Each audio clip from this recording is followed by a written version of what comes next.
We don't actually own the platform. The platform is owned by Huawei. We have to do a revenue split with Huawei, and so now we're actually looking, if Tibor wins his argument, we're looking at how we can buy that platform so we can make that mix. But we need to get out of our shoes, and actually we do have this. You'll remember that when I first started, there was this really rather irritating question about, do you think you can fit into Michael Joseph's shoes? And it's funny for the first year, but actually we worked on this shoe, we leveraged the shoe thing, and says, we have to walk in other people's shoes.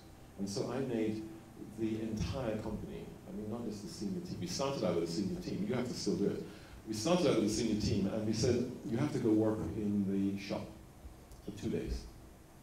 Wear the uniform, answer the customer queries, etc. And then we cascaded it down because it was such fun. It wasn't fun, actually, but there were so many learnings that were coming out that when I made the heads of divisions do it, they said, well, we can make our senior managers do it. And so the whole company went through it in the end. And then we did the same thing with customer care.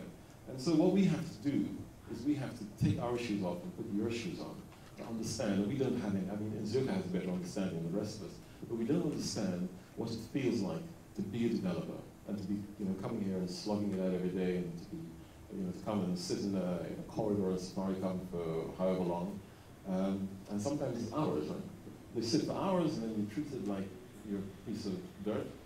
So we have to, and this is the first part of it. Standing up here is not exactly standing in the shoes, but I will want to make sure, and I know Tibor, because we already talked about this, we will want to make sure that we are walking much more in your shoes to understand your perspective so we can get that business model right for you.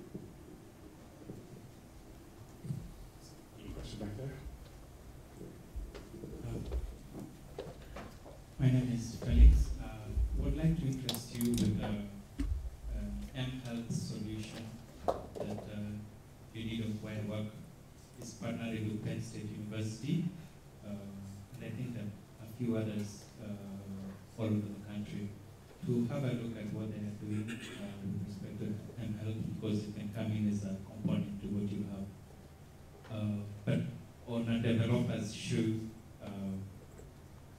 would like to challenge Safaricom to look at how to bring the costs, like for M-Pesa, even lower if possible.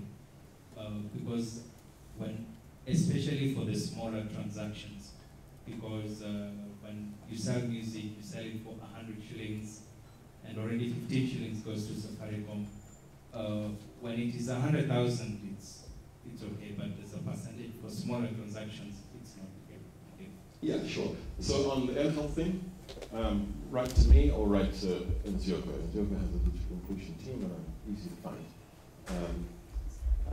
On the M-Pesa transaction fees, you're right, and one of the things that the governor of the central bank keeps pushing us on is how do you reduce the minimum transaction. And we actually tested it out when we did Kenyans to Kenya.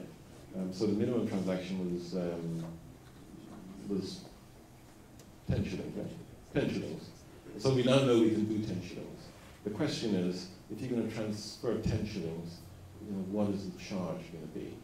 And the percentage terms, even if you do a 3 shilling charge, because you still have to pay the agents, 3 shillings is 30% of 10 shillings. And so we are working on trying to figure out, because this is the very bottom of the pyramid stuff, we're working to try to figure out how we can, I don't think you want to get it below 10 shillings, because there's nothing you can buy for less than 10 shillings.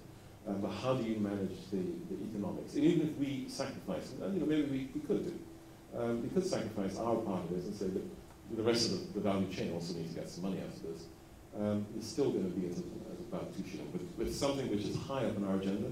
And the central bank has been very, very supportive of M-Pesa from its inception. And so we try to work with them on how best to do that. But please do write to us. It's Collymore Safaricom CEO with the mHealth thing, because we're trying to gather as much as we can to help make a difference. All right, Wesley, back there. Don't forget. Hi, my name is Wesley. I'm an interpreter. For the last 2-3 years, I've been engaging Safaricom. And during my engagements, one of the things I found out is the devil is in the details. The devil I want to tackle now is really has to do with the revenue share stuff. So when it comes down to specifics, Safaricom says as a developer, you're sent out to a PRSP. Basically, at the end of the day, you as a developer will get 20 to 30% of the transaction. So out of 10 shillings, you're going to make around 2 shillings. Safaricom makes 50% out of that. If Safaricom can afford to send me 5 SMSs when I don't have airtime, I don't see why should Safaricom take 50% out of the transactions. I know you guys have a great infrastructure and all that, but you have to really consider the developer.